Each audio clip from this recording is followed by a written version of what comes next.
मित्रांनो, मागच्या एक दोन व्हिडिओमध्ये जे काही प्रोसेसची टेक्निकॅलिटी आहे, काही त्याबाबत मित्रांचे विद्यार्थ्यांचे काही संभ्रम होते, ते संभ्रम आपण दूर करायचा प्रयत्न करत होतो.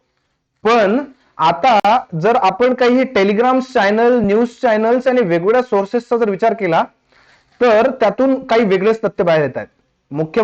आदरणीय मुख्यमंत्रीजी यांनी एक स्टेटमेंट दिलं की पुरावे द्यावे, पण पुरावे सरळ सरळ सगळे आधीही अवेलेबल होते आणि आताही आहेत, फक्त त्याची शहानिशा करणे बाकी आहे. टेक्निकल फॉल्ट तुमचे आम्ही ऍक्सेप्ट करू शकतो, पण फुगीर भरती, करप्शन करून तुम्ही डमी कॅन्डिडेट करून जर भरती करत असाल, हे मुळीच ऍक्सेप्टेबल नाही, विद्यार्थ्यालाही नाही आणि कोणत्याही ऑर्गनायझेशनचे जे काही हेड असतील त्यांनाही नाही. कारण गरीब घरचे विद्यार्थी रात्रंदिवस मेहनत करून रँक मिळवायचा प्रयत्न करतात. तुम्हाला 800 हजार रुपये देऊन ट्रान्सपेरंट भरती व्हावी, त्यांचे स्वप्न पूर्ण व्हावे, त्याच्यासाठी पैसे पण देतात. प्रत्येकाजवळ सगळे पैसे असतात असं नाही सर, पण हे पैसे दिल्यानंतर कशासाठी देतात, तर ट्रान्सपेरंट भरती व्हावी, त्याचा रँक हा मेहनत करून त्याला मिळावा. पण यात जर एवढे पैसे खर्च करून जर कुठल्याही विद्यार्थ्याला जर तुम्ही न्याय मिळवून देऊ शकत नसाल, तर एक्झाम ही कुठलीच घेऊ नका, कुठल्याच परीक्षा घेऊ नका. डायरेक्ट करप्शन करा, डायरेक्ट पैसे घ्या आणि डायरेक्ट भरती करा. असे माझ्याकडेही काही तथ्य आले आहेत वेगवेगळ्या सोर्सेस कडून, की एकाच परिवारातले 3 लोक, 4 लोक टॉपर म्हणून आहेत. त्याचे मी देतोय स्क्रीनशॉट, तुम्हाला देतोय. त्यानंतर काही लोक एकाच परिवारात असून काही काही कनेक्शन जोडतायत, काही लोकांचे नाव आले, एवढे एवढे मार्क्स घेतात. बरं, घेतलात असेही नाही की त्यांच्या वेगवेगळ्या लिस्टमध्ये काही काही वेगवेगळे नाव आहेत.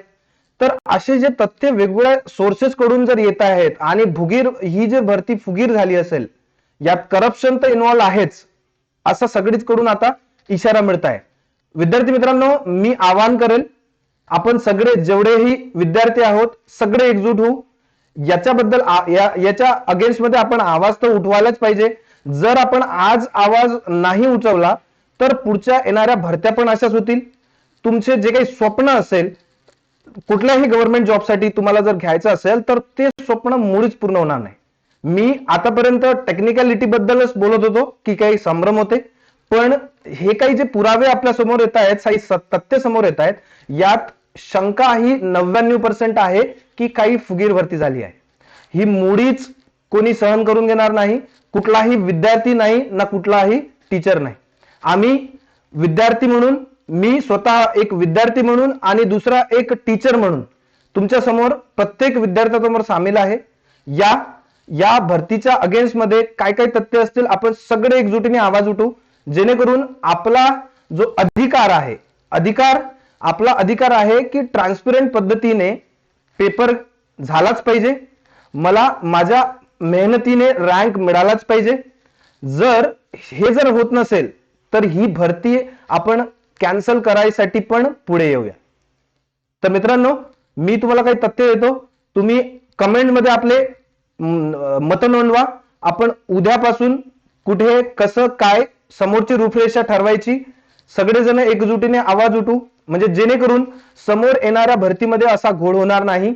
ही तर भरती जर यात दोषी आणि लवकरात लवकर SIT नेमून याचे शहानिशा करावी, याची चौकशी करावी, अशी आपण मागणी तर करूच, पण त्याच्या व्यतिरिक्त बाकी येणाऱ्या एक्झाम्स पण ह्या एकदम ट्रान्सपरंट मॅनरनी व्हाव्या, अशी मागणी आपली नेहमीच करू.